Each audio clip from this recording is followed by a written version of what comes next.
Magluto tayo ng igado. Ito yung sa version mo. Sige. Ito yung gagawin natin sa pork liver para hindi siya malansa. Lagyan ng asin, sa kalamas-lamasin hanggang sa lumabas yung katas niya ba? Tsaka natin hugasan. Oo, para mawala yung alat. Ayan. So, hindi malansa yan pag ganyan. Oo. So, maglagay tayo ng mantika at fry muna natin yung ating atay. Kasi madaling maluto yan, kaya unahin na natin para aahunin natin. Ano, bago tayo maggisa, ahunin natin. Ilagay na lang natin yan sa bandang ending. Ano? So, ayan. Maggisa. Yung ating bawang. Doon din sa pinagpituhan niya na, ay sibuyas. Nag-add lang tayo ng konting oil.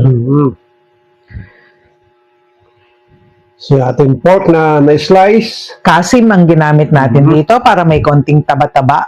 Masarap din naman kasi sa igado yung may konting taba siya. Bay leaf. Pamintang durog. Lagay tayo ng patis na pampaalat. Saka toyo. Ayan, para sa kulay naman yan. Para yung kulay niya bumalanse ba. Yung iba puro patis lang nilalagay pero kami naglalagay kaming konting toyo. Naglagay tayo ng tubig doon kasi magpapalambot tayo. 1 cup lang yan pero nagdagdag kami ng half cup kasi natuyuan. Ano? So 1.5 cup. Ito yung vinegar natin. So ayan, tuloy natin pagpakulo. Maglalagay tayo ng liver spread. Kaya lang yung kalahati lang ng maliit na na lata. Konti lang naman kasi itong niluto natin. Kalahati lang nilagay namin.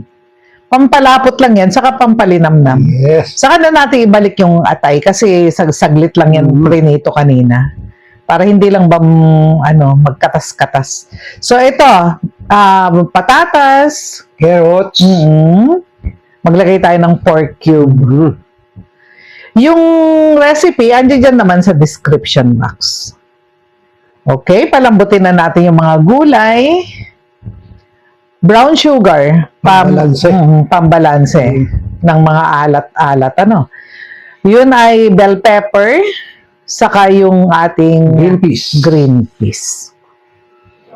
Maglalagay tayo ng hanato water, yung atsuete, para maganda yung kulay.